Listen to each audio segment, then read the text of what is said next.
foreign direct investment kind of looked at in many ways as the savior of the economy because it brings so many jobs. Of course, got a situation down at the point with those jobs, and people are saying, well, it's not such a savior after all. Heads of agreements, very important. Are they now being looked at differently given what has happened down at the point? Sure. So the standard labor percentages that we look for in these heads of agreement is 80-20. 80% Bahamian, 20% foreign at most.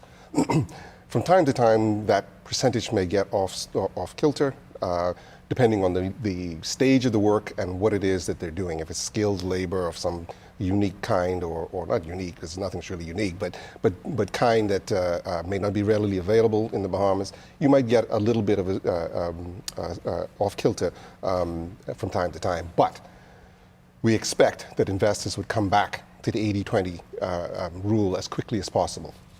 So as we look at these developments, we have to be mindful of what it is in the long term that we're trying to achieve. Obviously, in the case of a project like The Point, it is in everybody's best interest that the project is completed and that it's completed on time.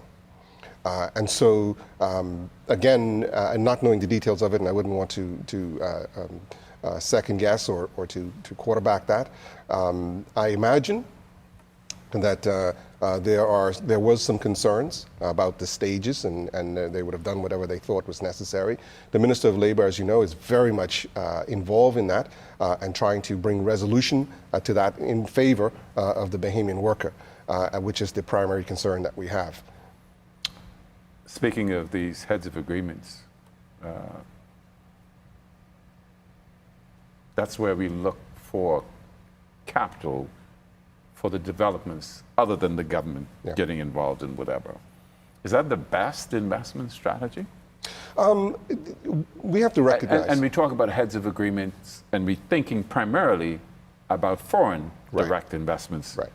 So we have to recognize that the size of the Bahamian economy, while we think it is large and that we can do this all on our own, the truth of the matter is that it's not that significant in the scheme of things, particularly when you talk about foreign currency.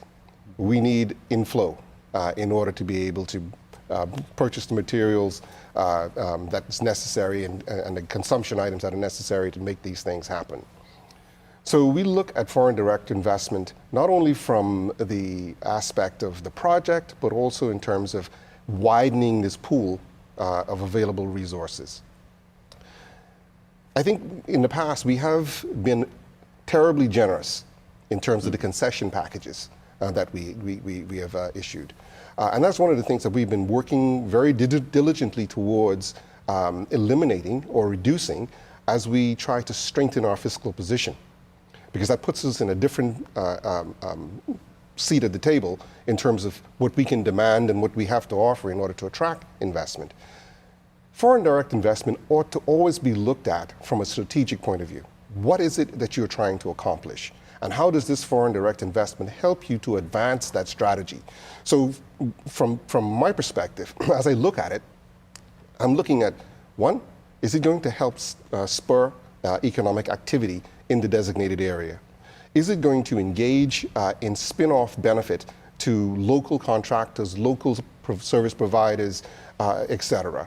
Is it going to provide long-term benefit to the Bahamian people in terms of employment, in terms of bringing foreign currency to the island, in terms of finding new and creative ways for the talent that we have here in the country?